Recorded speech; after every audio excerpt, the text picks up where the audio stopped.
Hey guys, tonight we begin with the absolute worst people the Middle Ages ever produced. The outlaws, the murderers, and the walking disasters that somehow survived long enough to make history. So before you get comfortable, take a moment to like the video and subscribe, but only if you genuinely enjoy what I do here. And let me know in the comments where you're tuning in from and what time it is for you. It's always fascinating to see who's joining us from around the world. Now dim the lights, maybe turn on a fan for that soft background hum, and let's ease into tonight's dark, muddy journey together. If you think your career path has been chaotic, meet Eustace the monk, a man who started as a Benedictine cleric and ended up as a pirate so annoying that both England and France tried to kill him, repeatedly. Born around 1170 in northern France, Eustace joined a monastery, presumably seeking peace, humility, and all the other things that sound good until you actually try them. After a few years of prayer and porridge, he realized he preferred the thrill of setting things on fire. So he left, robbed a few people, burned a few houses, and declared that God had called him to adventure. It's unclear whether God agreed. At some point, Eustace picked a fight with a noble named Renaud de Damartin, a feud that escalated from insults to arson faster than you can say, "Forgive us our trespasses." After losing his lands, Eustace turned to piracy, because if you can't win on land, you might as well start stealing other people's boats. He quickly became the most unpredictable man on the Channel. One year he was raiding France for King John of England. The next, he was raiding England for the French. Essentially, Eustace was a one-man NATO crisis.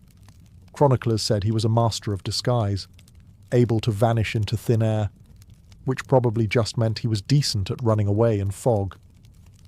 He also claimed to have studied black magic. This was medieval shorthand for knows how to lie convincingly.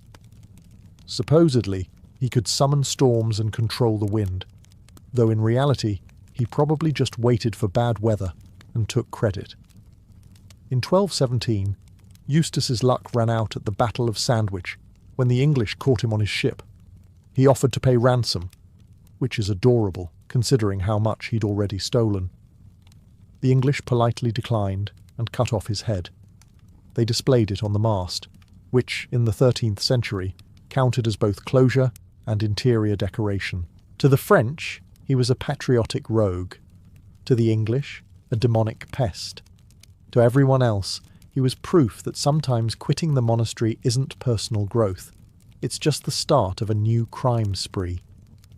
In the 14th century, Ireland didn't have many celebrities, but it did have Alice Keitler, who managed to become famous, rich, and accused of witchcraft, all before her fourth husband mysteriously died. Some people leave behind a legacy of good deeds. Alice left behind a trail of corpses and unanswered questions. She was born into money, married into more, and quickly realized that being a medieval woman with a functioning brain was suspicious enough. But when all four of her husbands died under what polite society called peculiar circumstances, that suspicion escalated into full-blown hysteria. The town of Kilkenny decided she was either a serial widow with terrible luck, or a witch with excellent aim. According to the official charges, Alice had a personal demon named Robin Artisan, who appeared as a black dog, a shadowy man, or possibly just a convenient excuse. She was accused of poisoning her husbands with powders, ointments, and unholy herbs, which sounds like witchcraft, but could also describe medieval medicine. Witnesses swore she sacrificed animals, chanted Latin backwards, and held secret parties with her coven. In other words, she was doing what everyone else in Kilkenny did on weekends, just with better marketing. The local bishop, Richard de la Drede, launched a moral crusade against her, because nothing says holy man like obsessively chasing a woman with money. Alice, being smart, immediately fled to England before anyone could light a torch. Her servant, Petronilla de Meath, wasn't so lucky. She was flogged, tortured, and burned alive, becoming Ireland's first recorded witch burning, and a grim reminder that medieval equality had a very specific ceiling. Alice vanished after that, never seen again. Some say she lived out her days in England, others claim she fled to Flanders, and one theory insists she married again. which, if true, proves she either had incredible confidence or an unstoppable hobby. Whether she was guilty or not doesn't really matter. In medieval Europe, wealth, independence, and an above-average survival rate were already witchcraft. Alice Keitler's real crime wasn't sorcery. It was outsmarting the system long enough to get away with it. And that, in the Middle Ages, was practically supernatural. If you ever needed proof that medieval nobility was a bad mix of power and untreated insanity, look no further than Gilles de Rais, France's wealthiest war hero turned full-time psychopath. Born in 1405, Gilles was everything the Middle Ages loved in a man: noble blood, military talent, and a castle large enough to require its own postal code. He fought alongside Joan of Arc, the teenage visionary who made grown men cry and the English reconsider their life choices. Gilles was her loyal companion, brave, devout, and probably the only man in 15th century France who showered twice a year voluntarily. But after Joan's execution, something inside him broke. Maybe it was grief, guilt, or just a deeply suppressed flair for chaos. He retired from war, built a theatre in his castle, and started staging bizarre plays featuring angels, demons, and himself in every starring role. From there, things went downhill fast, and by downhill, we mean directly into the abyss. Gilles surrounded himself with alchemists, astrologers, and other people who promised wealth in exchange for a few ingredients. Unfortunately, one of those ingredients was often human. Rumours spread that he was kidnapping children from nearby villages, hundreds, according to court records. Witnesses described rituals, candles, strange chants, and Gilles losing his temper whenever gold failed to appear.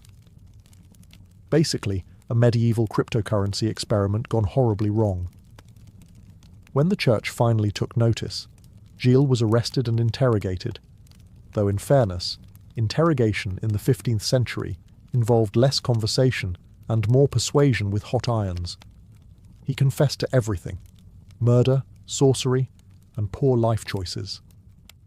Historians still debate how much was real and how much was extracted via creative questioning. But even by medieval standards, his reputation was beyond salvageable. In 1440, Gilles de Rais was hanged, burned, and half-heartedly forgiven. Some called him France's first serial killer. Others said he was a scapegoat for noble corruption. Either way, you can't go from fighting beside a saint to ending up on the church's "do not invite to dinner" list without earning it. His castles crumbled, his name was erased, and his legend lingered. A man who started as a hero, died as a monster, and still managed to make nobility look worse than usual. Before Robin Hood was stealing from the rich and handing out questionable economics lessons, there was Hereward the Wake, England's original outlaw hero. Except unlike Robin, Hereward wasn't charming, generous, or even particularly polite. He was just furious, and honestly, who could blame him?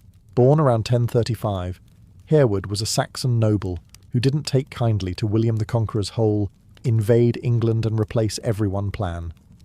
When the Normans showed up in 1066, most Saxons submitted, shaved their heads, and learned to say, "we." Not Hereward. He looked at the new foreign rulers, looked at his confiscated lands, and decided passive aggression wasn't enough. He gathered a band of fellow exiles and declared war on basically everyone with a French accent. From the marshy region of Ely, he led raids on Norman garrisons, burned villages, ambushed knights, and occasionally liberated monasteries, by which we mean he robbed them blind and called it divine redistribution. His nickname, the Wake, probably meant the watchful, though it might also describe the constant stream of destruction left behind him.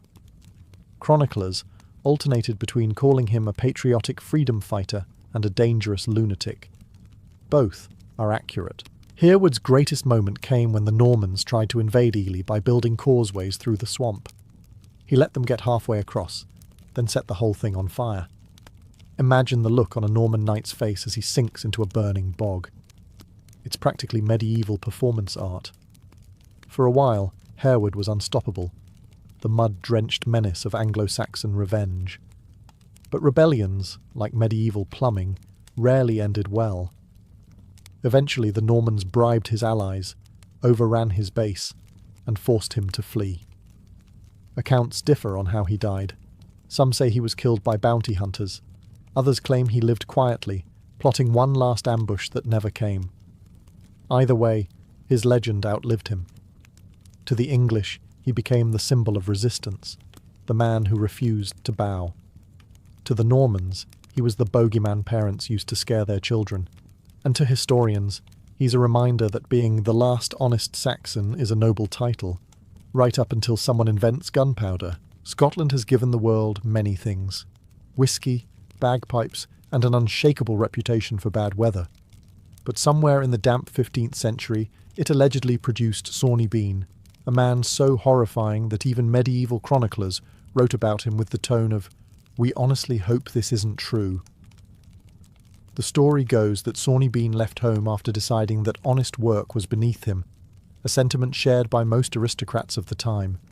With his equally questionable wife, he settled in a coastal cave near Ayrshire, a location chosen for its convenient isolation and complete lack of witnesses. There, the pair began what can only be described as the worst family business in Scottish history, robbing and eating travellers. Over the years, they allegedly produced a brood of children and grandchildren, 48 in total, who all shared two things: a love of meat and an aversion to sunlight. The Beans ambushed travellers along lonely roads, looted their belongings, and brought the bodies back to their cave for storage. Picture a medieval Costco, but everything's human and it smells worse. The clan lived this way for decades, undetected, feasting on the occasional tourist and decorating their home with what historians tactfully call remains. Eventually, suspicion grew when entire groups of travellers started disappearing. Locals blamed witches, wild beasts, and foreigners, the usual suspects, until one victim escaped and led authorities straight to the Bean family buffet. When the search party entered the cave, they reportedly found barrels of salted human flesh, piles of bones, and enough limbs to open a small museum. The Beans were captured and taken to Edinburgh, where King James himself supposedly ordered their immediate execution. No trials, no mercy, just medieval efficiency. The men were dismembered alive. The women and children followed soon after. Justice, 15th century style, horrifying, effective, and slightly overcooked. Modern historians suspect the whole thing might be exaggerated, or even entirely fabricated. Medieval Scotland wasn't exactly known for its investigative journalism. Still, the legend of Sawney Bean endures, because nothing captures the human imagination quite like an entire family choosing cannibalism over a 9-to-5 job. Whether he existed or not, Sawney Bean remains the most terrifying reminder that sometimes the real monster isn't in the castle. It's living rent-free in a cave by the sea. If you thought the Middle Ages were chaotic enough, imagine adding organised crime into the mix. Not the flashy kind with suits and cigars, but one run by people who smelled like turnips and carried knives made from farm tools. Welcome to the Thieves Guild, the medieval version of corporate networking for people who preferred pickpocketing to productivity. In most medieval cities, crime wasn't just tolerated. It was practically a career path. You could be a mason, a tanner, or if you had nimble fingers and a flexible sense of morality, a thief. The guilds of craftsmen had apprenticeships, training, and codes of conduct, and so did the thieves. In London, Paris, and Venice, thieves formed loose organisations where skills were passed down like family recipes. One pinch of stealth, one distraction, and a quick exit through the nearest sewer. They even had initiation rituals. New recruits swore loyalty, learned hand signals, and occasionally cut purses from dummies before moving on to actual people. In Paris, these groups were known as the coquillards, while in England, they operated out of city slums like Southwark, the kind of neighbourhood where even the rats locked their doors at night. Authorities knew about them, of course, but medieval law enforcement was inconsistent. Constables were unpaid, corrupt, or asleep, and prisons were so unsanitary that most criminals preferred getting caught in winter just for the indoor heating. In some cases, officials struck deals with thieves, collecting taxes in exchange for looking the other way. Yes, medieval police protection rackets were a real thing, but make no mistake, the Thieves' Guild wasn't all romance and rebellion. It was brutal business. Disobedient members were punished harshly, often by losing a hand. Ironic, considering the hand was their main tool of trade. And if you betrayed your guild, you disappeared faster than a merchant's coin purse on market day. Still, they thrived. In a world obsessed with hierarchy and privilege, the guilds gave common criminals a strange sort of dignity. Thievery became an art, and survival itself a profession. In short, if you ever find yourself time-travelling to the Middle Ages, keep one hand on your wallet, and if someone bumps into you twice, congratulations. You've just contributed to a centuries-old economy. The 18th century was a strange time, not quite medieval anymore, but still dirty enough to qualify spiritually. And in this murky in-between age rode Dick Turpin, England's most famous highwayman, a man whose reputation galloped far faster than his actual horse ever did. Turpin was born around 1705 to a butcher's family, which should have been a stable, respectable trade. But Turpin preferred taking meat the quick way, from other people. He started out stealing cattle, then horses, and eventually realised that robbing people directly was much less paperwork. Thus began his illustrious career as a highwayman, the medieval version of a mugger, but with better fashion sense. He wasn't alone. The roads around London were crawling with ambitious criminals, each convinced they were God's gift to organised theft. Turpin stood out because he understood branding. He dressed well, spoke politely, and had a flair for drama. Victims reported being robbed with great civility, which, to be fair, was more courtesy than they'd get from the tax collector. Soon, pamphlets and newspapers began romanticising him as a gentleman bandit. Plays were written about his daring escapes, especially one where he allegedly rode his horse Black Bess from London to York, nearly 200 miles in a single night. It's a great story, but entirely fictional. The real Turpin couldn't ride that far without stopping for a drink, a robbery, and possibly another drink. Behind the myth, Turpin was less charming. He was violent, crude, and not exactly loyal to his friends. After one robbery went wrong, he shot a man for recognising him, fled north, and started living under the fake name John Palmer, which would have worked better if he hadn't immediately started stealing horses again. His downfall came when he left a letter to his brother and forgot to pay postage. The postmaster recognised his handwriting, because apparently Turpin was the only criminal in Yorkshire who wrote like a poet. He was arrested, tried, and hanged in 1739 before a cheering crowd. Ever the showman, he bowed to the audience before the rope snapped, proving that even in death, Dick Turpin never missed his curtain call. His legend lives on, polished by centuries of bad history and good storytelling. The real Turpin was no gentleman, just a thief who happened to look good on paper. If the phrase holy warrior sounds like a contradiction, meet Fra Moriale, the monk who turned salvation into a side hustle and war into a full-time subscription plan. Born around 1310 in Provence, Fra Moriale, real name Montreal d'Albano, joined the Order of the Knights Hospitaller, a religious brotherhood dedicated to healing the sick, protecting pilgrims, and occasionally stabbing anyone who didn't agree with them. He took vows of poverty, chastity, and obedience, and then, like so many monks with ambition, decided all three were negotiable. After a few years of holy work, Morial realised the world offered better pay outside the monastery. So, he reinvented himself as a condottiero, a mercenary commander in Italy, because nothing says devotion like selling your sword to the highest bidder. Italy in the 14th century was a buffet of conflict. City-states, popes and petty lords all fighting over who had the fanciest banners. Morial fit right in. He founded the Great Company, a gang of professional soldiers so large it could conquer small countries. They fought for whoever paid them most, and when no one paid them, they fought anyway. They looted villages, held cities for ransom, and treated neutrality as a temporary medical condition. Morial's army even sacked the Papal States at one point, which didn't do wonders for his resume in heaven. he became fabulously rich, buying castles, gold, and, according to one chronicler, a bed fit for a cardinal and morals to match. His soldiers admired him, civilians feared him, and nobles reluctantly admitted that his invoices were always accurate. But like all men who confuse luck for divine approval, Maurial pushed too far. By 1354, his greed had alienated everyone, including the Pope. He was captured in Rome and executed by order of the Senate, who, in a rare burst of efficiency, killed him before he could bribe them. His body was thrown into the street, where the locals celebrated by looting his corpse.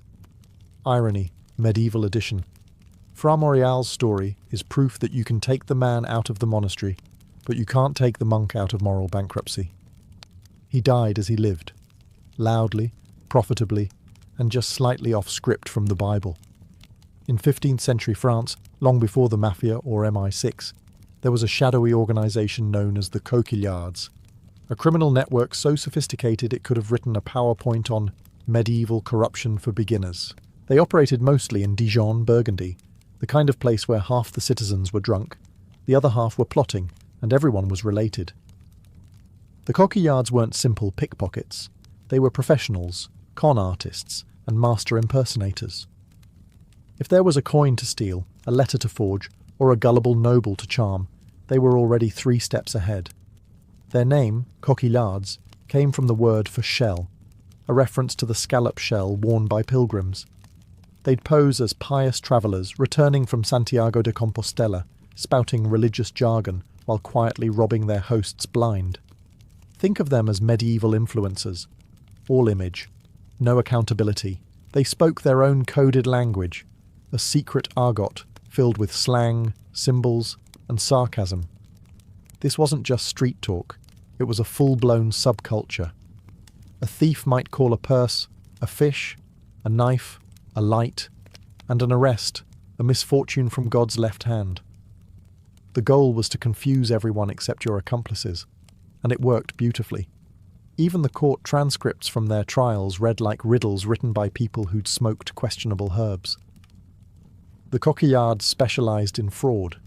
They sold fake relics, a booming business in a country obsessed with saintly finger bones, wrote counterfeit documents, and ran travelling scams where one thief distracted a crowd while another relieved them of their belongings. On slow days they forged royal seals, a risky but profitable way to turn parchment into profit. Their downfall came when local authorities realised that an entire town was being outsmarted by men in stolen robes. The Duke of Burgundy launched a crackdown, arresting dozens. The trials were bizarrely theatrical. Some thieves defended themselves in flawless Latin, which was probably more shocking than the crimes. A few were executed, others disappeared, and the rest simply renamed the guild and carried on. Though officially erased, the Coquillards never really died. They just evolved into every scam, grift, and Ponzi scheme that came after. In a way, they were pioneers, not of honesty or morality, but of the timeless human dream, making money without actually working for it. If the Mediterranean had its glamorous pirates with earrings and poetry, the Baltic Sea got the opposite. Frost-bitten psychopaths who smelled like fish and despair. Meet the Hanseatic pirates, also known as the Vitalian Brooder, or, in less romantic English, the Victual Brothers. Yes, they were named after food. Nothing strikes fear into sailors like being boarded by men called the Snack Squad. The Vitalian Brooder began with good intentions, always a red flag. Around the late 14th century, the Duke of Mecklenburg hired them to deliver supplies, victuals, to Stockholm, which was under siege by the Danes. The pirates did their job, got paid, and then, as every mercenary does eventually, realised crime was far more fun than employment. Soon, they stopped delivering supplies and started stealing everything that floated. They raided merchant ships, kidnapped crews, and held coastal towns for ransom. The Hanseatic League, a network of medieval trade cities that basically ran northern Europe like a corporation, tried to stop them, but the pirates were too good at their jobs. Their motto allegedly was, "God's friends and the whole world's enemies," which doubles as a perfect Twitter bio. They didn't just rob ships, they disrupted economies. Grain prices skyrocketed, trade collapsed, and entire cities started paying them protection money. Imagine being extorted by men who couldn't spell extortion. Their base was the island of Gotland, which they turned into a pirate republic, complete with taverns, loot markets, and presumably some of the worst seafood in history. By the early 1400s, they had become the medieval version of organised chaos, plundering one day, selling stolen goods to bishops the next. Even the Teutonic knights tried to fight them, which went about as well as you'd expect. Holy men in heavy armour versus drunk sailors with axes. Eventually, the Hanseatic League united its fleets and crushed the pirates in a series of naval battles. Those captured were executed publicly, not because of moral outrage, but because the merchants were tired of explaining insurance claims. Still, the legend of the sea wolves endured. They were cruel, cunning, and occasionally patriotic if the paycheck was right. In the end, they proved what every empire eventually learns. If you feed pirates long enough, they stop delivering and start dining on you instead. If medieval Germany had Netflix, Peter Nears would have had his own true crime docuseries, probably titled Witchcraft, Murder, and Bad Life Choices. Born sometime in the 16th century, Nears was a wandering bandit who took career criminal to disturbing new heights. He started small, highway robbery, theft, the occasional stabbing, but quickly realised the competition was fierce. So, like any good entrepreneur, he diversified. His new niche? Satanic serial murder, because apparently medieval crime had a marketing department. Contemporary pamphlets claimed Nears murdered over 500 people, including pregnant women, whose unborn children he supposedly used for dark rituals. The number alone is ridiculous. He would have needed an HR department to manage that workload, but the fear he inspired was very real. He allegedly carried a bag filled with magical items, including unborn hearts, candles made of human fat, and probably a few regrettable lunch leftovers.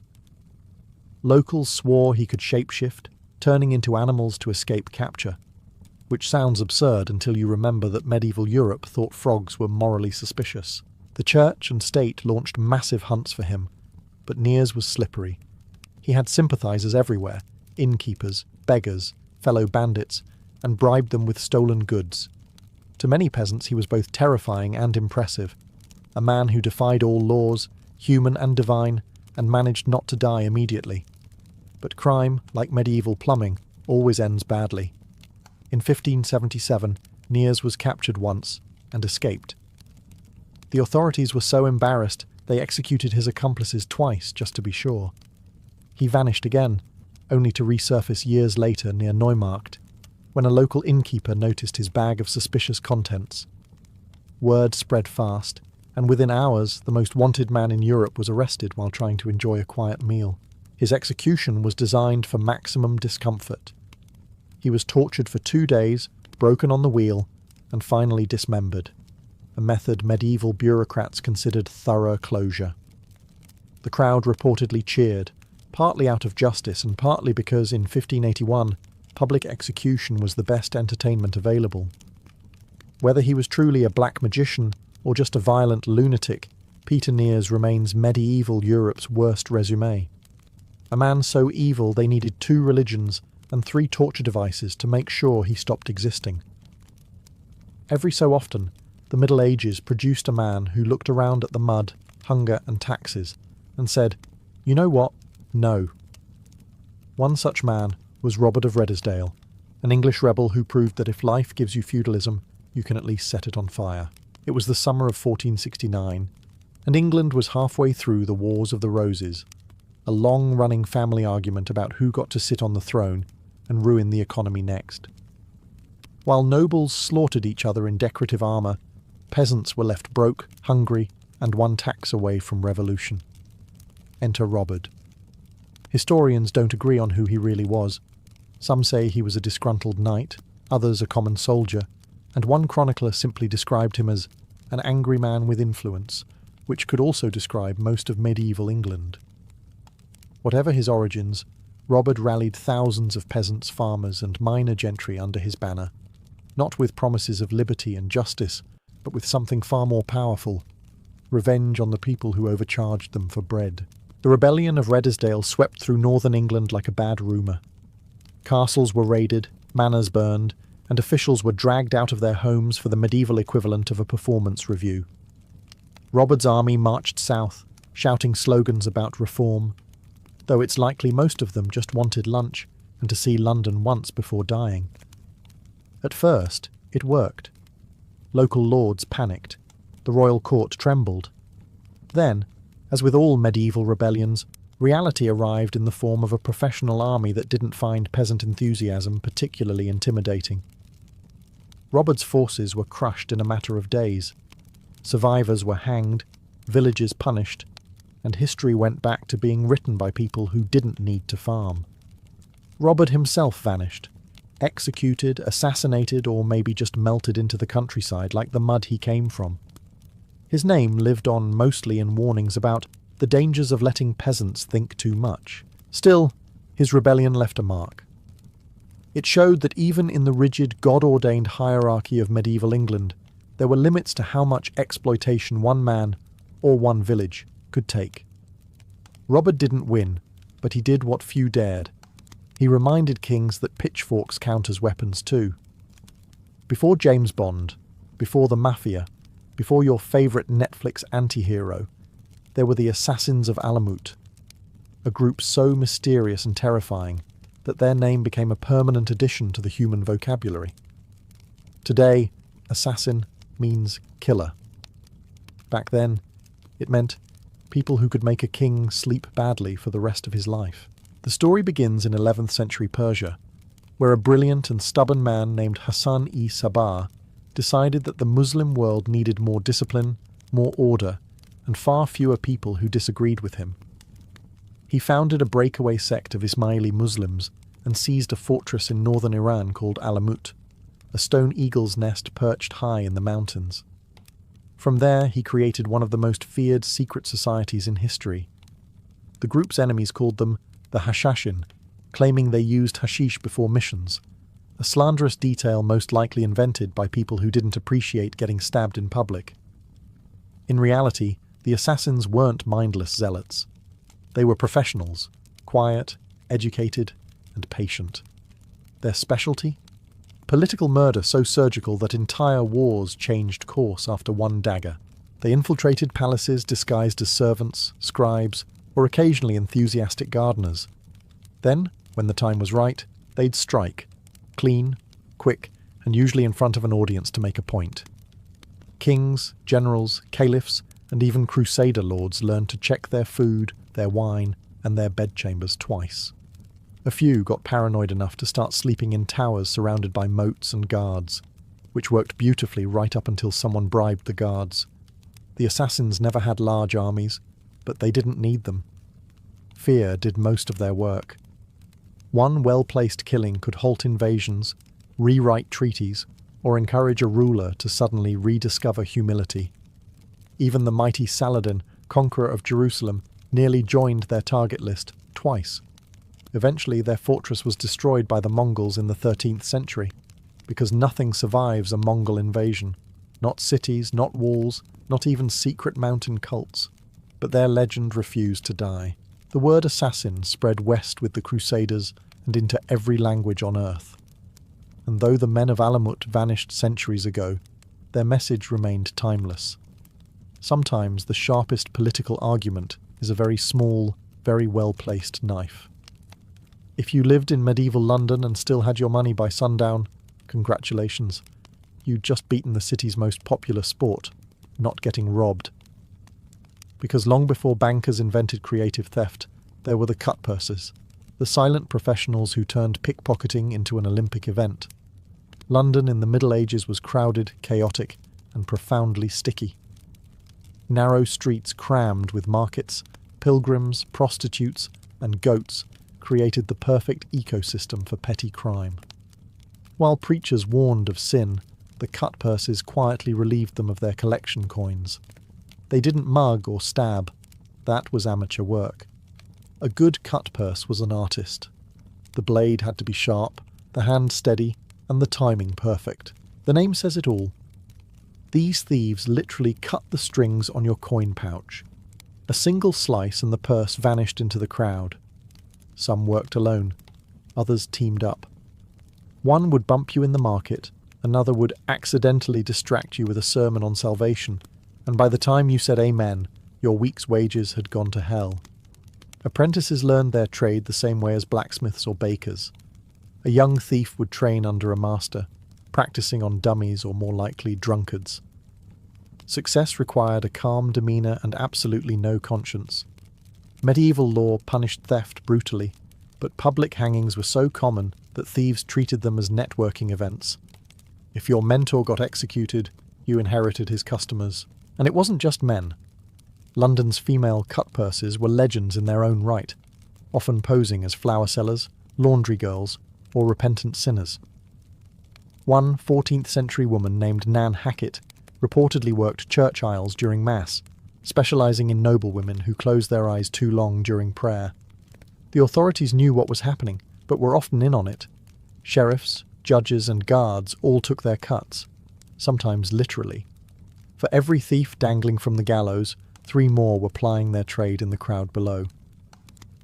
Over time, the word cut purse became a cultural insult, a way to describe anyone morally flexible, from pickpockets to politicians. And honestly, little has changed. Modern London may have fewer pouches and more pockets, but the spirit of the cut purse lives on, usually behind a screen, in customer service or at your bank. When you hear the name Vlad the Impaler, you probably think of the vampire myth. Brooding castles, bats, and a mild drinking problem. The truth is much simpler. Vlad didn't drink blood. He spilled it efficiently, in bulk, and with terrifying administrative consistency. Born in 1431 in Transylvania, Vlad of Wallachia inherited a small principality wedged between the Ottoman Empire and Hungary, 2 countries that treated Wallachia less like a nation and more like a chew toy. His father, Vlad Dracul, had joined a knightly order called the Order of the Dragon, which sounds noble, but was really just a medieval HOA for men with swords and anger issues. Vlad Jr. inherited the name Dracula, meaning son of the dragon, and took it a bit too literally. As a young prince, he spent years as a political hostage under the Ottomans, where he learned diplomacy, military strategy, and how much he hated everyone. When he finally reclaimed his throne in 1456, he decided to fix his country's crime problem by making punishment slightly worse than the crimes. His preferred method, impalement, the subtle art of inserting a wooden stake through the body and leaving the victim to contemplate their life choices until gravity took over. Thieves, liars, ambassadors, and even ungrateful dinner guests all faced the same fate. Foreign envoys who refused to remove their hats before him were nailed to their own skulls, which, admittedly, settled the etiquette debate quickly. When the Ottomans invaded, Vlad reportedly impaled 20,000 prisoners outside the capital as a warning. The invaders turned around. Honestly, who wouldn't? To his subjects he was both protector and nightmare. Crime vanished, partly due to fear, partly because half the population was decorating the countryside. Merchants could leave gold on the street overnight and find it untouched in the morning, assuming they didn't mind the smell. Vlad was eventually captured by the Hungarians, released, and then killed in battle. His head was sent to the Sultan in a jar of honey, because even medieval villains appreciated presentation. Centuries later, Bram Stoker turned him into Count Dracula, making him immortal in a far less sticky way. But the truth remains, Vlad the Impaler wasn't a monster of myth. He was something rarer, a man so committed to law and order that he made hell look like a management seminar. Babylon, June 323, BCE. The air is thick with heat and the smell of roasted meat, incense, and ambition. Alexander the Great, the man who had crossed deserts, stormed cities, and bent empires to his will, sits at the head of a long marble table. Around him, his generals laugh too loudly and drink too much, their laughter masking exhaustion and quiet fear. The feast is meant to celebrate plans for a new campaign into Arabia, but it feels more like a man daring the gods to notice him one last time. He's 32 years old and undefeated in battle, yet his body shows the toll of conquest. Scars crawl across his arms like faint white lightning. His voice is hoarse, his eyes bloodshot from weeks of drinking and little sleep. But he's still Alexander, and in Babylon, that means no one dares to look away when he raises a cup. Another toast, he commands, and the room obeys. He drinks deeply, wine mixed with water, honey, and perhaps something else. The cup clatters back to the table. For a moment, his face tightens. He waves it off with a laugh. The great king, who once marched through Persian palaces, now struggles to stand from his own table. Some say it began there. A sudden pain, a fire in his belly that would not go out. Others claim he was struck by fever days earlier, while inspecting the canals near the Euphrates. But among his inner circle, whispers begin to form like cracks in marble. Cassander, Antipater's son, had every reason to want him dead. Others had been humiliated, pushed aside, terrified that Alexander's plans to be worshipped as a god would destroy what was left of their fragile loyalties. That night, the music grows louder to drown the tension. Wine flows like the river outside Babylon's gates. The torches burn low, painting the marble walls in flickering gold. And somewhere between laughter and delirium, the conqueror of the world begins to shiver. No one yet dares to say it aloud, but something irreversible has started.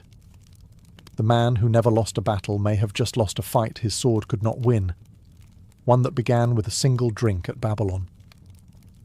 The morning after the banquet, Babylon stirs under a punishing sun.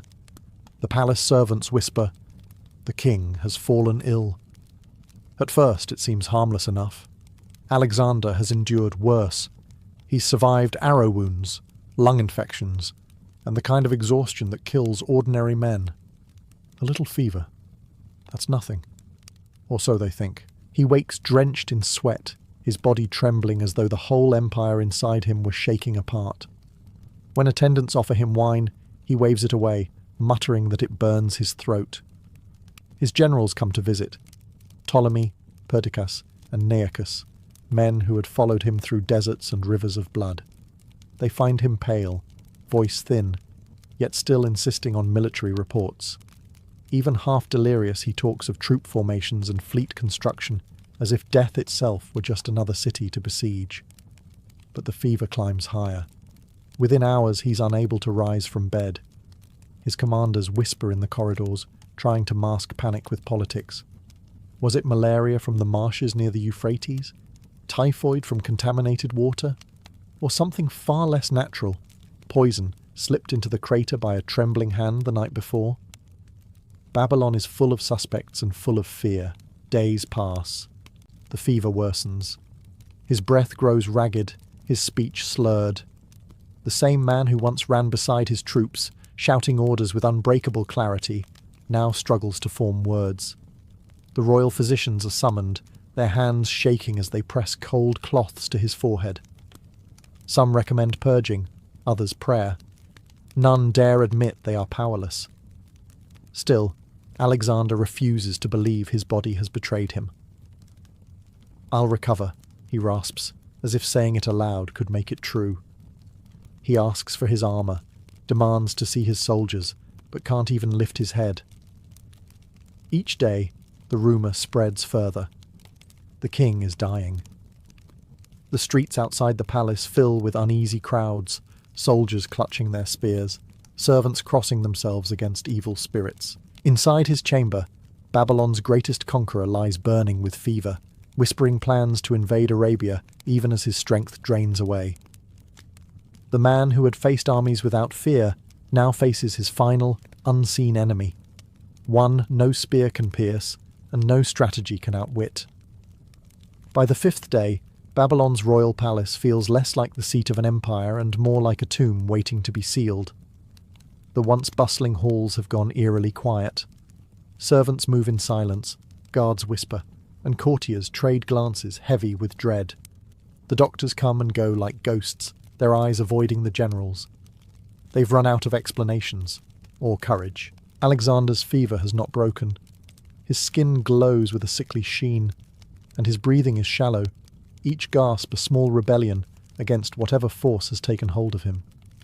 His commanders, Ptolemy, Seleucus, and Perdiccas, gather in the antechamber, pretending to discuss military logistics. In truth, they're already calculating the impossible question: who rules the world when Alexander doesn't? No one dares to ask it aloud, but ambition has begun to stir beneath the sorrow. Babylon hums with concealed treachery. Every man in that chamber has dreamed at least once of wearing the crown, or at least holding a piece of the empire it represents. The longer Alexander lingers between life and death, the more dangerous the silence becomes. The king's voice, once loud enough to command thousands, is now barely a whisper. "Will I recover?" he asks the physicians. They bow, mutter assurances they don't believe, and flee the room as quickly as they entered. By evening, the corridors are filled with murmurs. Some claim the gods are punishing him for calling himself divine. Others whisper darker things. That poison, not plague, is to blame. Names are thrown around like daggers: Antipater, Cassander, Iolus, even Aristotle, his old teacher, rumoured to have provided the fatal recipe. Outside, soldiers kneel before the palace gates, praying for the health of their king. They followed him from Macedonia to India, across deserts and over mountains, believing he was untouchable. Now, for the first time, they sense the truth. He's mortal. That night, Babylon doesn't sleep. Torches burn low, casting long shadows over marble floors and terrified men. Inside the king's chamber, the sound of dripping water echoes softly, marking the hours. The physicians can do nothing but watch. The silence of the palace deepens, heavy and absolute, as if even the gods are holding their breath. By the seventh day, the fever has turned Alexander's chamber into a battlefield of whispers. His body lies motionless on a silk-draped bed, but his empire, from Greece to India, trembles on invisible fault lines. The generals gather daily at the palace, pretending to seek updates on his condition while secretly waging a different war, the one for succession. Perdiccas, the loyal lieutenant, claims he is only following Alexander's last commands, yet his eyes reveal calculation. Ptolemy, calm and smiling, masks ambition behind diplomacy. Seleucus stands silent, watching everyone, as if already measuring how long each man would last without a king to obey. The room reeks of incense, sweat, and deceit. The question gnaws at them all. Who inherits an empire built around one man's will? Alexander has no legitimate heir. His wife, Roxana, is pregnant, but the child's fate is uncertain. Some whisper that Heracles, his illegitimate son, could be proclaimed king. Others murmur that the generals should divide the realm, an idea that sounds like blasphemy, but tastes like freedom. Outside the sick room, Babylon's courtyards buzz with tension. The army waits, restless and suspicious. Macedonian veterans, hardened by decades of conquest, demand to see their commander. They will not take orders from anyone else. They mutter that if Alexander dies, they will choose their own leaders, a promise that chills the generals to their bones. Inside, the air grows staler by the hour. The royal physicians suggest rituals to appease the gods, desperate to look useful. Priests chant beside his bed, fanning the heavy incense smoke. Alexander, half-conscious, murmurs commands, perhaps to his troops, perhaps to shadows. His eyes open occasionally, glazed yet defiant. Even dying, he looks like a man about to issue an order that could change the world. The generals watch him, torn between loyalty and fear. They need him to live, but also dread what he'll do if he recovers and learns of their scheming. Every cough, every sigh feels like an omen. By nightfall, they stand in silence at the edge of his bed, pretending to pray. But each man's thoughts are elsewhere, on armies, provinces, and crowns waiting to be seized. In that dimly lit chamber, the world's most powerful men quietly begin to plan for a world without Alexander. By the 8th day, the palace gates can no longer hold back the tide. Thousands of soldiers, sunburned, scarred, and still loyal to the man who led them from Macedon to the edge of India, gather outside, demanding to see their king. Rumours have replaced orders. Some say he's recovering. Others whisper he's already dead, and that the generals are hiding it to divide the spoils in secret. Inside, the atmosphere grows unbearable. The scent of rot and burning oils mixes with the heavy perfume meant to mask it. The guards outside Alexander's chamber stand like statues, unsure whether they're protecting their king or guarding his corpse. The generals argue in hushed tones, but their voices still leak through the marble walls. Ptolemy urges calm. Perdiccas snaps that the men outside will riot if they aren't given proof of life. At last, they decide to let the army pass. One by one, the soldiers file through the great bronze doors. They come barefoot and unarmed, not as warriors, but as mourners. The line stretches endlessly through the palace courtyard, a living river of grief. Inside the royal chamber, Alexander lies still, his face pale as the linens beneath him. He cannot speak. He cannot move. Yet as the men enter, something remarkable happens. When each soldier kneels beside the bed, Alexander opens his eyes, just enough to meet theirs. He raises his hand slightly, trembling but unmistakably alive. A faint smile crosses his lips, half a gesture, half a command. It is enough. The soldiers fall to their knees, some weeping openly. They whisper his name like a prayer. In their minds, he's still invincible, a god in human flesh who merely rests before the next campaign. But to the generals, the sight brings no comfort. They see the truth. The king who conquered the world can barely lift his arm. His strength is gone. His empire's glue, his charisma, his will, is evaporating. When the last soldier leaves, silence returns. The army outside chants his name into the night, unaware that the gesture they just witnessed was his final act of command. Inside, the torches flicker. Babylon holds its breath. The vigil has ended. The waiting for death begins. By the 10th day, the heat in Babylon feels unnatural, like the world itself has taken ill. Inside the palace, the air is thick with incense and despair. The greatest conqueror in history lies motionless, his chest rising only slightly with each breath. Around him, his generals, physicians, and servants hover in silence, pretending not to watch for the moment when his body gives out. Alexander's once bright eyes are half closed, pupils dull and unfocused. His lips move, forming words no one can hear. The physicians wet his mouth with water and honey, but he no longer swallows. The fever has hollowed him out, leaving only the echo of a man who once shouted orders above the clash of 1,000 spears. The generals draw close, knowing the end is near, but unwilling to face it. Ptolemy stands with folded arms, his face set in stone. Perdiccas paces like a caged wolf. Seleucus watches quietly, already calculating routes and borders in his mind. A few others whisper prayers to Apollo, Asclepius, even Zeus, any god who might take pity on the man who once believed himself divine. Then, at last, the silence breaks. Alexander asks for his soldiers. His voice is barely a rasp, but they understand. Word spreads through the palace, and soon the courtyard fills again. One by one, the veterans who followed him across continents enter the chamber. Some kiss his hand, others simply bow, unable to speak. He gestures faintly toward his generals. A final act of unity or command, no one can tell. Someone leans close and asks who should rule after him. His eyes drift, his breathing slows. The words come out faint, almost lost to the air. To the strongest. A moment later, the hand that once held the fate of nations falls still. The torches flicker, as if the gods themselves exhaled. Outside, the chanting soldiers go silent, sensing what has happened before anyone tells them.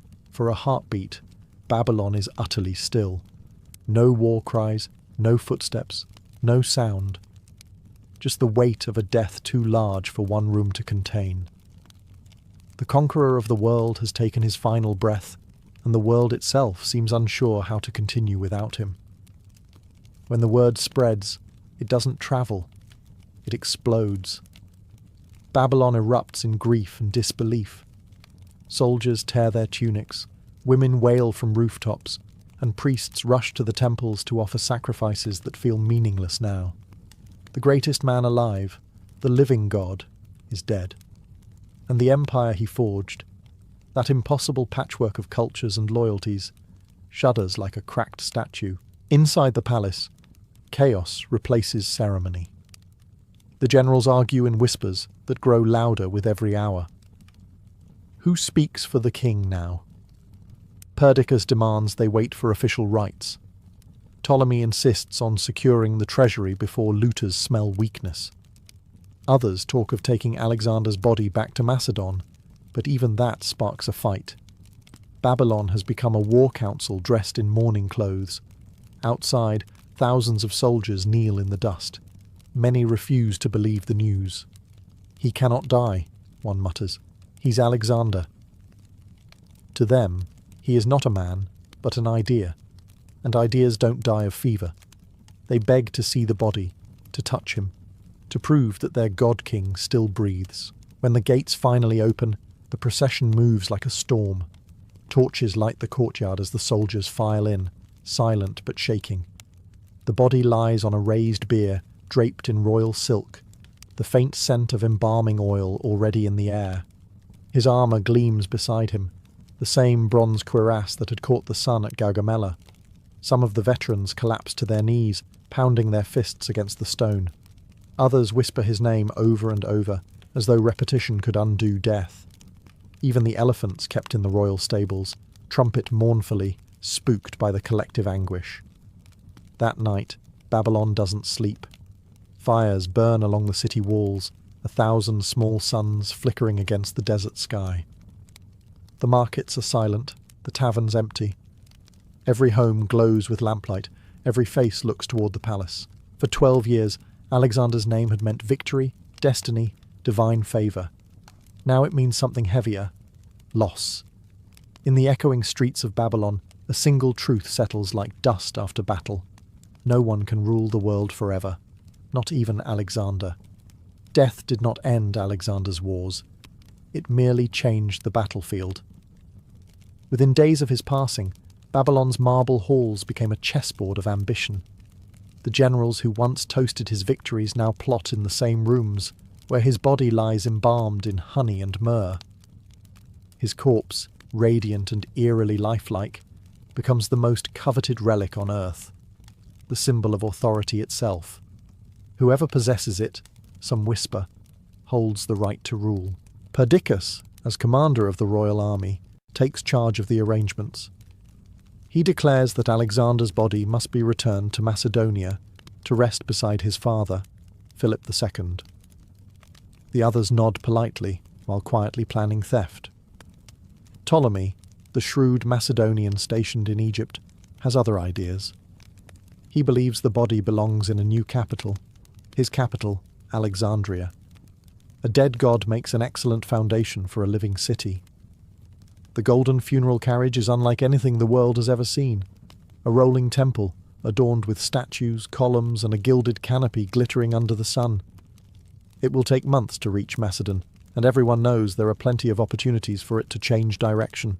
As the procession departs Babylon, thousands of soldiers march alongside, weeping and silent. But behind them, the empire they fought for begins to unravel. Rival factions arm themselves. Letters are sent in secret. Assassins prepare to ensure one man's funeral becomes another man's coronation. True to form, Ptolemy strikes first.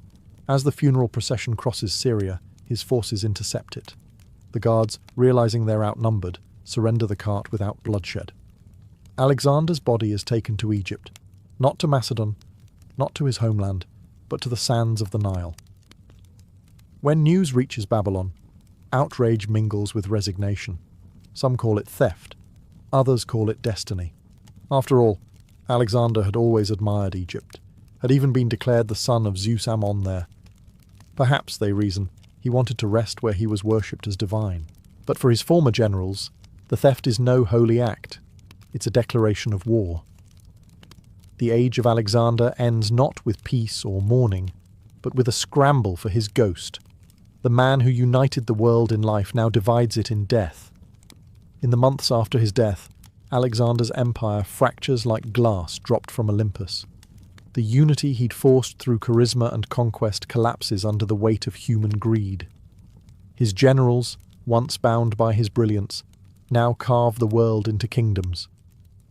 They call themselves diadochi, successors, but each behaves like a scavenger at a divine feast. Perdiccas claims to rule as regent for Roxana's unborn son Alexander, but the others do not recognize him. Ptolemy secures Egypt, guarding the stolen body like a holy relic. Antigonus takes Asia, Seleucus eyes Babylon, and Cassander seizes Greece. The empire of one man splinters into rival realms, each dripping with ambition and betrayal. Meanwhile, Alexander's corpse becomes more powerful than any living king. Ptolemy installs it in Memphis, then later moves it to a marble tomb in Alexandria, where pilgrims line up to see the man who once called himself the son of Zeus. Over the years, the tomb becomes a shrine, a political symbol, and eventually, a mystery. Its exact location vanishes from record, as if even death refused to pin him down. Stories begin to spread like wildfire. Some say Alexander never truly died, that he ascended to the gods who fathered him. Others claim his body refused to decay, proof of divine favour. Poets sing of his exploits, painting him as both conqueror and saint, tyrant and visionary. To the Greeks, he is Achilles reborn. To the Persians, a cursed destroyer. To later generations, a myth that will not fade. His soldiers, scattered across continents, carry his legend home. They tell of a man who dreamed bigger than the earth itself, who crossed deserts as if chasing the horizon, who wept because there were no worlds left to conquer. In their memories, the fever that killed him becomes something poetic, a punishment from jealous gods rather than disease. By the time centuries pass, no one agrees on how he died, only that he changed the course of history. Kings will borrow his name, generals will chase his shadow, and cities will rise on the ruins he left behind.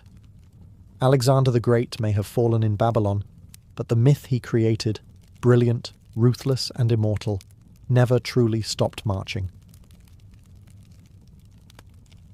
The year is 48 BCE. Egypt is divided not by foreign invaders, but by family. Cleopatra VII, the last daughter of the Ptolemaic dynasty, finds herself driven from Alexandria by her younger brother and co-ruler, Ptolemy XIII. The royal court has turned against her, a nest of scheming eunuchs and tutors who whisper poison into the boy king's ear. Cleopatra flees into the desert with only a handful of loyal followers, leaving behind the marble halls of the palace for a tent beneath the endless Egyptian stars. Meanwhile, far to the west, Julius Caesar arrives in Alexandria, not as a lover, but as a man of law, or at least Roman law. He's chasing the ghost of Pompey, his rival and former ally, who has fled to Egypt for safety. But when Caesar lands on Egyptian soil, he discovers a gruesome gift: Pompey's severed head, presented by Ptolemy's courtiers in a misguided attempt to please Rome. Caesar is not amused. The boy king's gesture reeks of barbarity and bad politics. It's in this volatile moment that Cleopatra makes her move.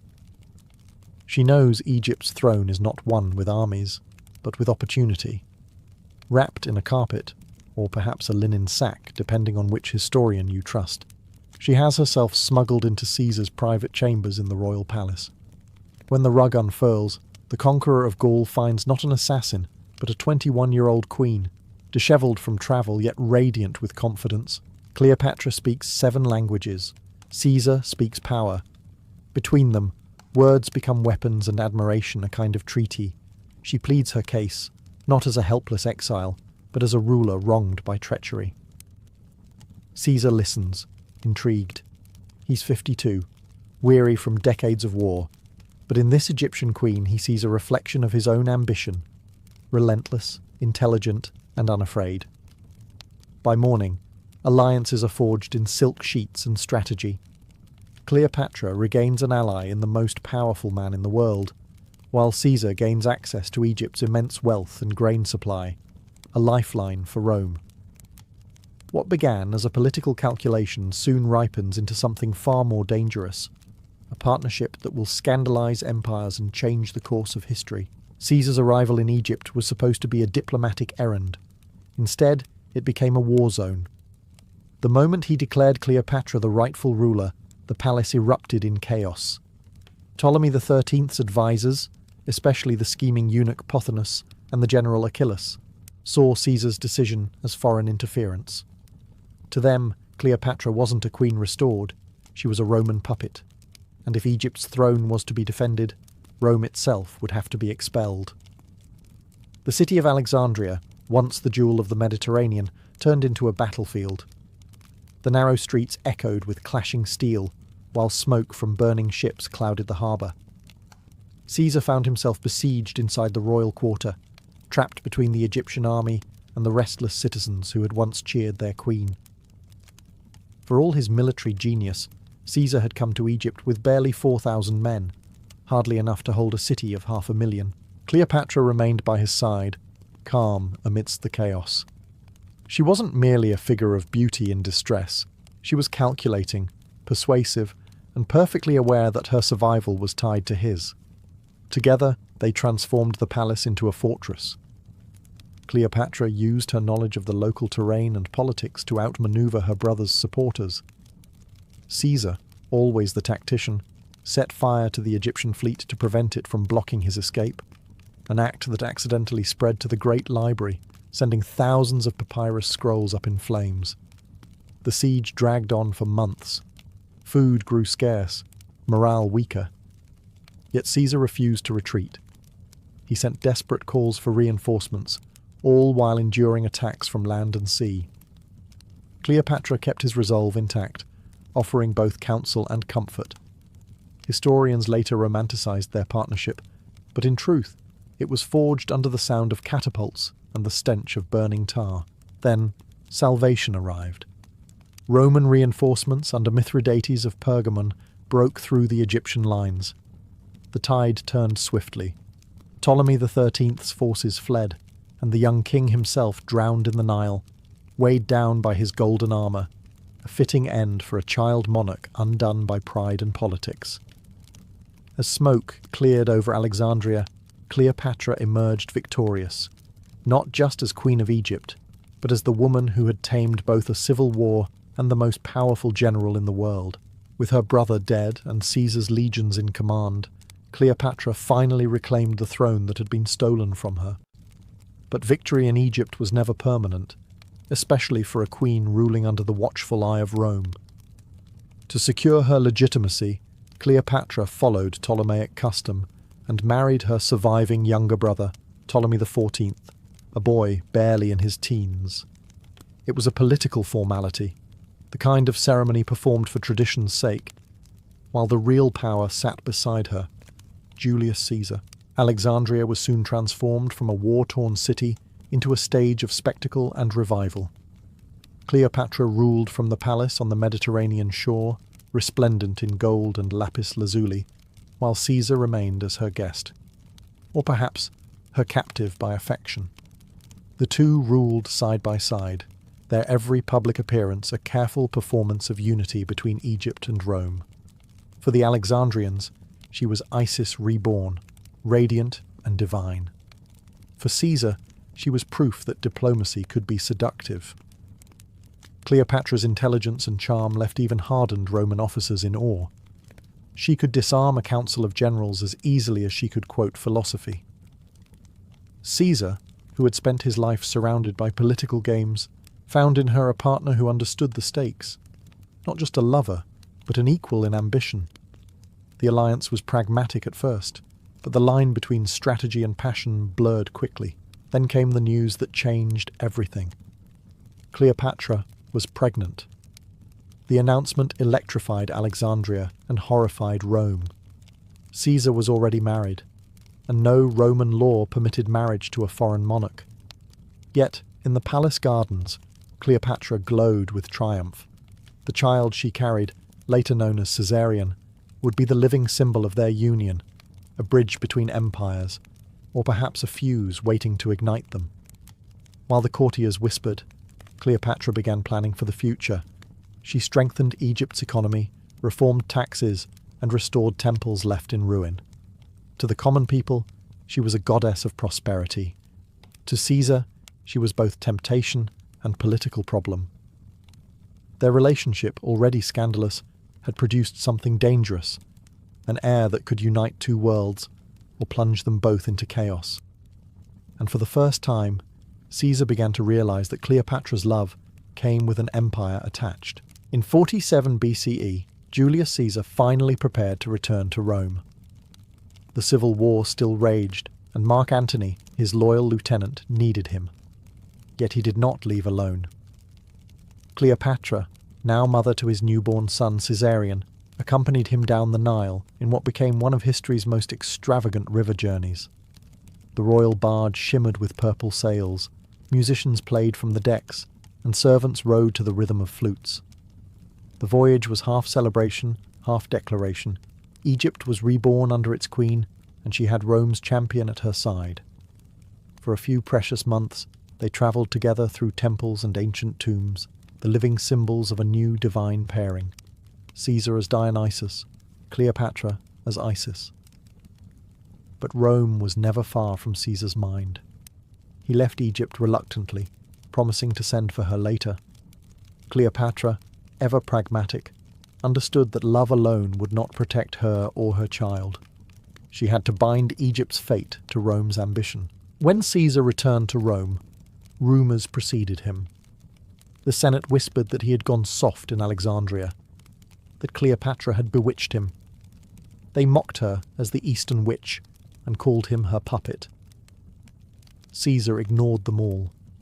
He had bigger plans, to reshape Rome into a monarchy under his sole command. Yet in private, he sent for Cleopatra. Against all advice, she arrived in Rome with her infant son, and an entourage that dazzled even the cynical Romans. Her arrival caused scandal. No foreign queen had ever been hosted in the capital with such honours. Caesar lodged her in his villa across the Tiber, within sight of the city, as if daring the Senate to protest. Cleopatra walked the streets with confidence, adorned in gold and Egyptian linen, a living challenge to Roman modesty. The people gawked, half fascinated, half offended. For Cleopatra, Rome was enemy territory dressed in marble. She spoke cautiously, observed everything, and charmed those who mattered, senators, philosophers, even Caesar's allies. Yet she knew she was walking on the edge of a blade. Caesar's affection protected her for now, but envy was already brewing in the marble halls of power. Behind the admiration and ceremony, daggers were being sharpened. Cleopatra had conquered Caesar's heart, but Rome's was another matter entirely. Cleopatra's stay in Rome was less a visit and more a spectacle, a living test of how much Caesar could bend the Republic before it snapped. The city had never seen anything like her. Draped in Egyptian linen, wearing jewels that caught the Italian sun, she arrived at public events with the poise of a goddess and the confidence of a conqueror. To the Romans, she was exotic, dangerous, and fascinating, the embodiment of a foreign power that had seduced their most powerful man. Caesar placed a golden statue of her in the temple of Venus Genetrix, the Roman goddess from whom he claimed descent. The message was clear and scandalous. Cleopatra was no mere guest. She was divine, perhaps even kin to Rome's own gods. Senators seethed. To them, this was blasphemy, not worship, but humiliation. A foreign queen, worshipped beside Venus, was proof that Caesar had lost his Roman sense of restraint. In the shadows of admiration lurked resentment. The Roman elite whispered that Cleopatra's influence was growing, that she urged Caesar to crown himself king, that she sought to replace the Republic with an empire ruled from Alexandria. Whether any of this was true hardly mattered. Perception in Rome was poison, and Cleopatra's presence provided plenty of it. Still, Caesar seemed unmoved. He continued his reforms, rewrote calendars, and planned vast building projects. He even renamed a month, July, in his own honour, and whenever he retreated to his villa across the Tiber, Cleopatra and their son were waiting. Caesarion, golden-haired and curious, was proof of a bond that defied politics. Caesar never publicly acknowledged the boy as his heir, but everyone knew whose child he was. Cleopatra played her role carefully. She flattered senators, attended festivals, and presented herself as both queen and intellectual. In private, she observed the Republic's slow collapse, a theatre of ambition where every smile hid a dagger. She understood Rome better than most Romans did. It was a place where love was never just love, and alliances were written in blood. When omens began to appear, strange lights in the sky, prophetic warnings, Caesar laughed them off. Cleopatra did not. She had seen enough courts fall to know what envy and fear could do to powerful men. Rome, she sensed, was holding its breath, and not in admiration. By 44 BCE, Julius Caesar stood at the height of his power, and on the edge of a knife. He had been declared Dictator Perpetuo, dictator for life, an honour that sounded more like a curse to Rome's senators. Statues of him rose in the Forum, his image appeared on coins. To Romans who still clung to the illusion of the Republic, it was blasphemy. To them, Caesar had become what every Roman feared most. A king, Cleopatra watched the unfolding drama from her villa across the Tiber. She saw the shifting glances, the tense silences in the Senate. Her instincts, sharpened by years of palace intrigue, told her what Caesar refused to see. Power never rests unchallenged. She urged him to be cautious, to trust no one, but Caesar was too confident. He had survived battles, mutinies, and assassins before. In his mind, destiny was his ally. The omens grew darker. A seer warned him to beware the Ides of March. His wife, Calpurnia, dreamed of his death and begged him not to attend the Senate that day. Cleopatra's own priests, interpreting the stars, foresaw blood upon the eagle's seat. But Caesar laughed. "Cowards die many times before their deaths," he said, brushing off the warnings. On the morning of the 15th, he entered the theatre of Pompey, the irony of the location lost on no one.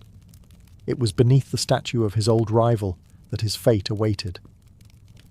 Surrounded by men he considered allies, Caesar took his seat. Then came the first dagger, and another, then 20 more. When he finally saw Brutus among them, the man he trusted like a son, his strength faltered. "Et tu, Brute?" he whispered, or so legend claims, before collapsing at the base of Pompey's statue. In a single moment, Rome's most powerful man became a lifeless body on a marble floor. Outside, the city trembled. Rumours flew across the Tiber like smoke. Caesar is dead. Cleopatra, hearing the news, locked herself in her quarters with Caesarion, her mind already racing. Love and politics had always been intertwined, and now both had drawn blood. For Rome, it was the end of a dictator. For Cleopatra, it was the beginning of a reckoning. Panic swept through Rome like wildfire. The Senate that had slain Caesar thought it had saved the Republic. Instead, it had unleashed chaos. Crowds filled the streets, demanding vengeance. Soldiers loyal to Caesar's memory prowled the Forum, chanting his name. Bonfires burned late into the night, as if the city itself were trying to purge its guilt. Amid the confusion, Cleopatra knew one truth: Rome was no longer safe. She had arrived as a guest of the most powerful man in the world. Now she was the lover of a murdered tyrant, the foreign queen blamed for his downfall. The whispers began almost immediately, that she had bewitched Caesar, that her influence had driven him toward monarchy, that the daggers had been meant as much for her as for him. Rome, which had once admired her exotic charm, now spat her name like a curse. Cleopatra's villa across the Tiber became a fortress of fear. Servants fled. Roman officials avoided her. Messengers arrived with conflicting news. Caesar's body had been burned in the Forum. His friend Mark Antony had seized control of the army. The assassins had fled the city. Cleopatra waited, calculating her next move. She had seen how quickly love turned to ruin, and Egypt, her Egypt, could not be left undefended. One night, under a moonless sky, she slipped away. Her ships, waiting quietly at Ostia, sailed before dawn. The voyage home was silent and tense. Each creak of the deck seemed to echo with memories. Laughter shared with Caesar, the cries of Rome on fire, the faint murmur of her child sleeping below deck. Caesarion was her last link to him, and perhaps her greatest danger. If Rome learned of his parentage, the boy could become both a prize and a target. When Alexandria's lighthouse appeared on the horizon, Cleopatra exhaled for the first time in weeks. The city shimmered under the Egyptian sun, familiar and treacherous all at once. She had returned a widow of empire, carrying not only a child, but a legacy soaked in Roman blood. In the marble halls of her palace, she swore a quiet oath. Caesar might be dead, but through Caesarion, his line, and her ambition would live. Rome had slain her lover, but it had not seen the last of his queen. In the power vacuum left by Caesar's assassination, Rome tore itself apart once again. Senators fled, armies switched loyalties, and the Republic bled in the streets. Out of this chaos rose a familiar face, Mark Antony, Caesar's loyal general and friend. Charismatic, ambitious, and dangerously impulsive, Antony seized the moment. He spoke to the people as Caesar once had, turning grief into fury. Soon, he stood as Rome's new strongman, balancing on a knife's edge between statesman and demagogue. Cleopatra watched from Alexandria with cautious fascination. She knew Antony well by reputation, a man of appetite, equally drawn to power and pleasure. Unlike the cold, calculating Caesar, Antony ruled through emotion. He drank heavily, loved theatrically, and fought with the energy of a man trying to outlive his own vices. Yet beneath his recklessness, Cleopatra recognized something else: opportunity. Rome's fragile balance fractured again when Octavian, Caesar's adopted heir, challenged Antony's authority. The two men entered into a tense alliance, each pretending to serve the Republic while plotting its final destruction. In this dance of ambition, Egypt became essential once more. Antony needed ships, money, and grain. Cleopatra had all three, and a keen understanding of how to make a Roman kneel. In 41 BCE, Antony summoned Cleopatra to Tarsus to answer accusations that she had betrayed Rome during the civil wars. Most rulers would have gone trembling. Cleopatra arrived as a goddess. Her golden barge sailed up the Cydnus River with purple sails billowing in the wind, silver oars flashing in the sunlight. Incense drifted across the water. Attendants dressed as cupids fanned her throne. Antony, waiting on the shore, found himself watching a legend come to life. When Cleopatra stepped ashore, she didn't bow. She greeted Antony as an equal, a performance both political and personal. Within days, he was captivated. The meeting that was supposed to be an interrogation became a coronation of desire. Cleopatra knew exactly what she was doing. She had traded one Roman general for another, but this time she would be the one setting the terms. As Antony followed her back to Alexandria, the pattern of history repeated itself. Empire bending toward the will of a woman who ruled not only with beauty, but with strategy sharper than any sword in Rome. When Mark Antony entered Alexandria at Cleopatra's side, it felt like déjà vu. Another Roman swept up in Egypt's spell.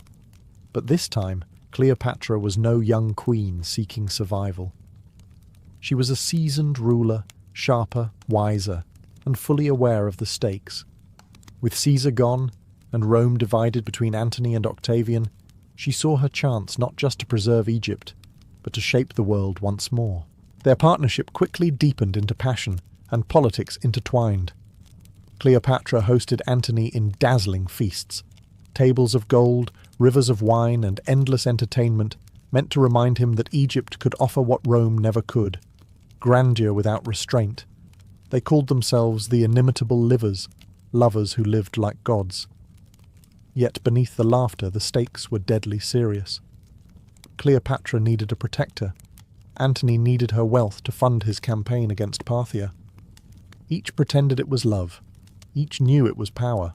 In the years that followed, Cleopatra bore him 3 children. Twins Alexander Helios and Cleopatra Selene, and a son, Ptolemy Philadelphus. To her people, she was Isis incarnate. To the Romans, she was once again the dangerous enchantress who had corrupted another of their heroes. The Senate fumed when Antony granted eastern lands to Cleopatra and their children. Rome saw betrayal.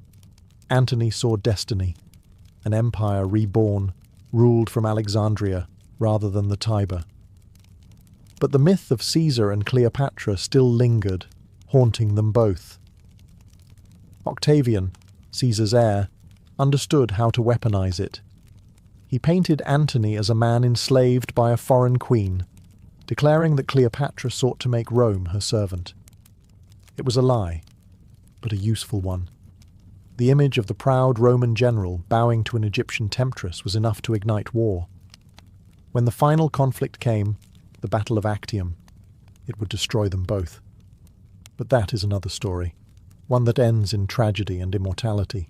For now, as the sun set over the Nile, Cleopatra stood on her palace balcony, her children sleeping and Antony laughing below.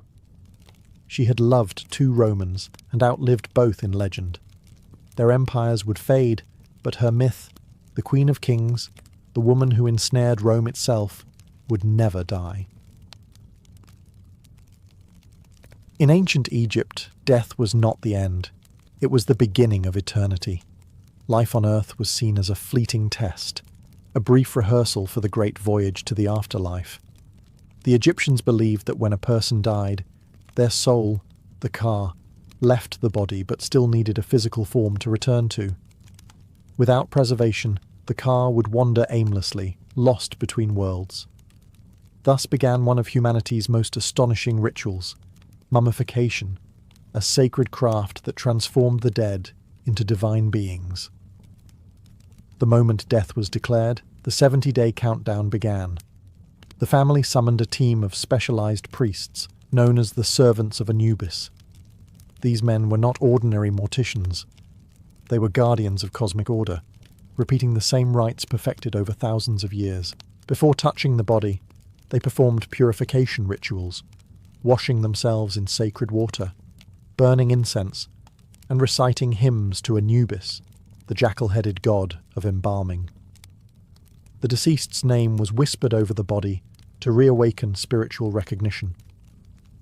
Every motion from this point carried meaning. Nothing was done by chance. The priests worked in silence, except for the steady rhythm of chants.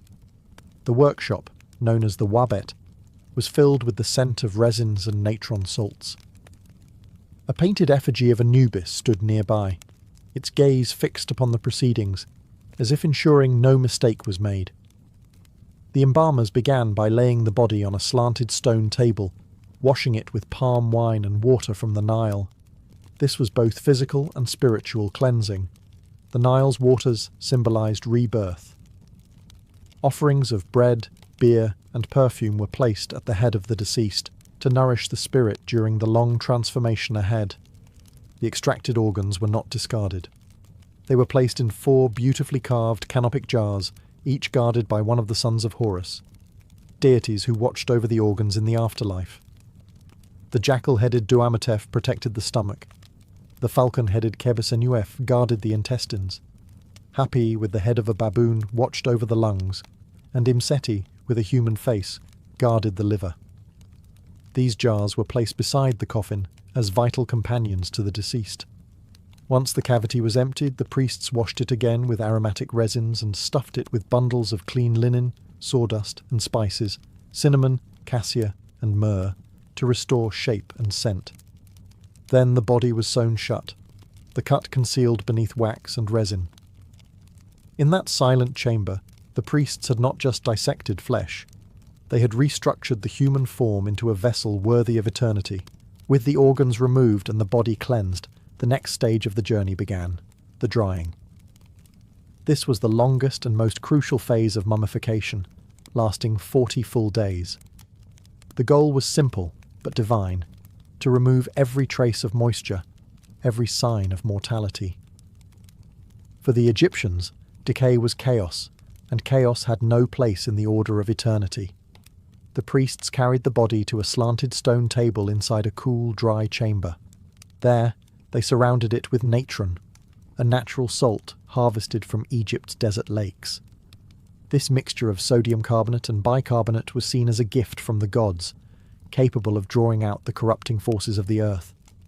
The body was completely buried in it, covered head to toe like a seed planted in sacred sand. Days turned into weeks. The desert air worked in harmony with the natron's power, slowly pulling the moisture from flesh and bone. Inside the chamber, the silence was absolute. No prayers, no movement, only time doing its invisible work. The priests visited occasionally to inspect the progress, offering incense and chanting hymns to Anubis, thanking him for protecting the body during its transformation. Meanwhile, the family waited outside, observing the 40-day vigil. They brought offerings, bread, beer, oils, and flowers, to ensure the soul's peace during this liminal state. The deceased was believed to hover between worlds, neither alive nor dead, suspended in divine preparation.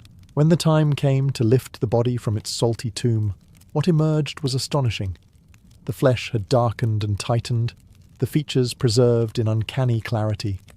Fingers, lips, even eyelashes often remained intact, a human form frozen in time. The priests gently brushed off the remaining natron and washed the body once more in fragrant oils, restoring suppleness to the skin. This moment marked the first true glimpse of eternity. The person lying on the table no longer belonged to the realm of the living, but to the gods. The priests anointed the body with sacred resins, sealing it from decay and perfuming it for its celestial voyage.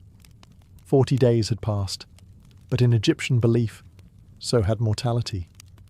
The human body, once frail and fleeting, had been refined into something divine, the eternal vessel of the soul. After 40 days of drying in natron, the body was no longer flesh, but form. A vessel hardened and purified, ready to receive divine life once more. Now began the stage of restoration, when the priests of Anubis reassembled the body, restoring its dignity and preparing it to be recognized by the gods in the afterlife. The embalmers gathered around the table, their hands dipped in fragrant oils: cedar, myrrh, frankincense, and lotus. Each oil served a ritual purpose. Some softened the skin, others warded off decay, but all carried spiritual significance. As they anointed the limbs, they recited invocations to Osiris, Lord of the Dead, and to Hathor, Goddess of Beauty and Rebirth. The body was not merely preserved, it was reawakened. Every finger and toe was wrapped separately in fine linen soaked in resin. The priests whispered the name of the deceased with each binding, ensuring that no part of the person's identity would be lost. Amulets were placed between the layers, small charms carved from gold, faience, or lapis lazuli. Each symbol served a protective role: the scarab to renew life, the eye of Horus to grant healing, the ankh to ensure resurrection. The heart amulet, shaped like a sacred beetle, was placed carefully over the chest. It was the most important charm of all, for it protected the heart during the weighing of the soul in the Hall of Ma'at. According to belief, if the heart betrayed the deceased by speaking of their sins, this amulet would silence it, ensuring safe passage to eternal peace. Next, the priests stuffed the body cavity with resins and perfumed linen to restore its shape and fragrance. The limbs were adjusted, the mouth slightly opened, symbolically allowing the soul to breathe again. Then, the chief embalmer, masked as Anubis, touched the forehead with his bronze tool, blessing the body with words known as the ritual of transformation. By the time the anointing was complete, the once human figure had become divine. The scent of oils filled the chamber like incense from the heavens. To the priests, this was the moment of rebirth, the soul's return to its purified temple. the mortal had been reshaped into something eternal, a body now worthy of being called the house of a god. The wrapping was the most sacred and symbolically charged stage of mummification, a ritual that transformed the body from a mortal shell into an eternal being. The priests approached it as both ceremony and craft, moving with rhythmic precision, guided by prayers older than the pyramids themselves. The body, now cleansed and anointed, was placed upon a long wooden board. Linen strips, sometimes hundreds of meters long, were prepared from the finest flax. Each bandage was purified with incense and oils before touching the skin. The process could take 15 full days, not because it was slow, but because it was sacred. Every layer was a spell, every knot a prayer. The wrapping began with the fingers and toes, each digit encased separately to preserve the individual's physical identity. Then came the hands, feet, and limbs. The priests spoke the deceased's name during every turn of cloth, ensuring the spirit would remember itself. As the layers grew thicker, amulets were inserted between them, over the heart, the throat, and the abdomen, each one carrying protection for a specific danger in the afterlife. At the chest, a large scarab amulet was placed, inscribed with spells from the Book of the Dead. Its purpose was profound. It silenced the heart during divine judgment, preventing guilt from condemning the soul. Over the throat, the priests laid an amulet of the Jed pillar, the symbol of Osiris, to ensure stability and resurrection. Every placement followed cosmic logic, a map of eternity stitched into linen. Once the torso and limbs were sealed, the head received special attention. The face was wrapped gently, layer upon layer, leaving the features smooth and serene. Resin was brushed across the surface to harden the wrappings and bind them into one body, unified, eternal. The final bandages were arranged in intricate diamond patterns, creating the recognizable form of the Egyptian mummy. A golden mask, or painted cartonnage for those of lesser rank, was placed over the face, representing the divine image the deceased would wear forever. When the priests stepped back, the human was gone. In its place lay a godlike figure, silent, radiant, and eternal. The wrapping was complete, but the spirit's journey was only just beginning. The body now waited to be awakened by the sacred opening of the mouth ceremony, the final step before rebirth. The wrapping was complete, but the mummy, though flawless, was still lifeless, a sacred shell awaiting animation. To the Egyptians, preservation meant nothing without reawakening. The opening of the mouth ceremony was the most profound ritual in the entire process, for it restored the senses of the deceased and reconnected body and soul. Only after this rite could the spirit eat, speak, see, and breathe in the afterlife. At dawn, the priests gathered before the wrapped body, which was now resting upright or laid within a decorated coffin. The chief officiant, often wearing the mask of Anubis, stood before it, holding a sacred instrument known as the peseshkef. Shaped like a small blade or chisel, it was modelled after the tool used in childbirth, symbolising a second birth, the rebirth into eternity. The ceremony began with purifications. Incense burned thick in the air, the scent of myrrh and frankincense mingling with chants to Osiris and Horus. Offerings of bread, beer, and milk were laid out before the mummy, representing the sustenance of life. The priests sprinkled holy water and drew circles in the sand to mark the boundaries between worlds. Then came the rite itself. The peseshkef was touched to the mouth, eyes, ears, and nose of the mummy. Each touch was accompanied by a declaration. May your mouth open to speak the words of truth. May your eyes open to see the light of Ra. May your nostrils open to breathe the air of life. The body, long silent and sealed, was symbolically revived. In that moment, the mummy was no longer an object. It was a person again, ready to walk into the afterlife as an immortal being. The ritual concluded with the offering of food and drink, which the newly awakened spirit was believed to consume on a spiritual level.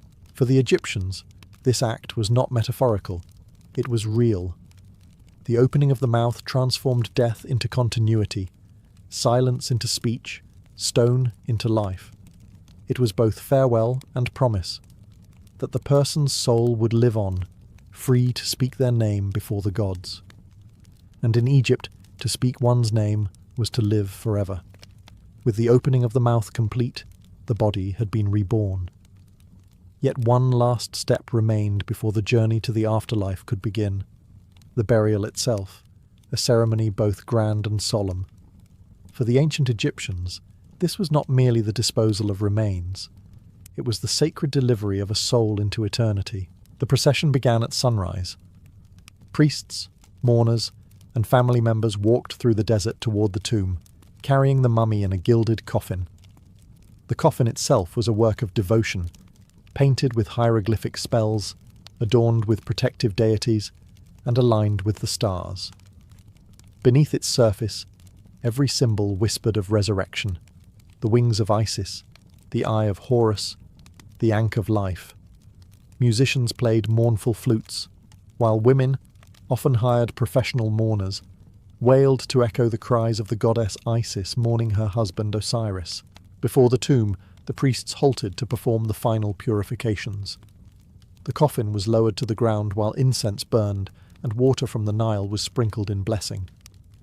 Offerings of bread, beer, onions, and wine were presented to sustain the soul on its long voyage. Each offering was accompanied by a recited spell from the Book of the Dead, ensuring that no hunger, thirst, or harm would plague the spirit in the afterlife. Inside the tomb, the burial chamber awaited, walls painted with vivid scenes of paradise, the soul sailing with Ra across the heavens, hunting in green fields, and greeting long-lost ancestors. The canopic jars were placed beside the coffin, along with amulets, statues, and personal belongings, everything from combs to jewellery to writing palettes. Even servants made of carved clay, called ushabti, were included to serve the deceased in eternity. As the final act, the coffin was gently lowered into the sarcophagus. The priests sealed the chamber with stone, reciting the words, "May your soul live forever in the field of reeds." The mourners turned away, leaving offerings at the entrance as the tomb was closed for eternity. When silence returned to the desert, only the wind remained, carrying prayers across the sands. Deep within the tomb, the preserved body rested in stillness, awaiting its next awakening under the eternal sun of Ra. Death was never the end for an ancient Egyptian. It was the beginning of the soul's greatest journey. Once the tomb was sealed, the Ka, life force, and Ba, the personality or spirit, began their passage through the unseen world. Guided by spells from the Book of the Dead, written on the tomb walls and on papyrus scrolls, the deceased ventured into the Duat, the vast, shadowy realm of the afterlife. The journey was perilous. The Bay, often depicted as a human-headed bird, had to navigate caverns filled with serpents, fire lakes, and monstrous guardians who demanded secret names and passwords. Every trial mirrored moral truth, a reflection of how the person had lived. The heart, still resting inside the mummified chest, remembered all deeds, both noble and shameful. Eventually, the soul reached the Hall of Ma'at, the place of divine judgment. There, before the 42 gods, Anubis weighed the heart on a golden scale against the feather of Ma'at, the symbol of truth and cosmic balance. Thoth, the ibis-headed god of wisdom, recorded the result. If the heart was light, it meant the person had lived with integrity. If heavy with sin, it was cast to Amit, the devourer, part lion, crocodile, and hippopotamus, who would consume it, ending the soul forever. For those who passed the test, Osiris himself, the resurrected god of the underworld, welcomed them. "You are justified," he declared. The soul then transformed into an Ak, a perfected spirit of light. Freed from the trials of mortality, it sailed across the sky with the sun god Ra, watching dawn and dusk forever. In Egyptian belief, this was the ultimate victory, not to escape death, but to master it. The preserved body in the tomb ensured the car could return whenever it wished, resting in comfort among the offerings of food, drink, and incense left by family. The soul, meanwhile, roamed freely between earth and the heavens. Through ritual, prayer, and craftsmanship, the Egyptians had turned death into art, the art of becoming eternal. To them, immortality was not a dream. It was a skill, learned and perfected, layer by sacred layer, beneath the burning sun of Egypt,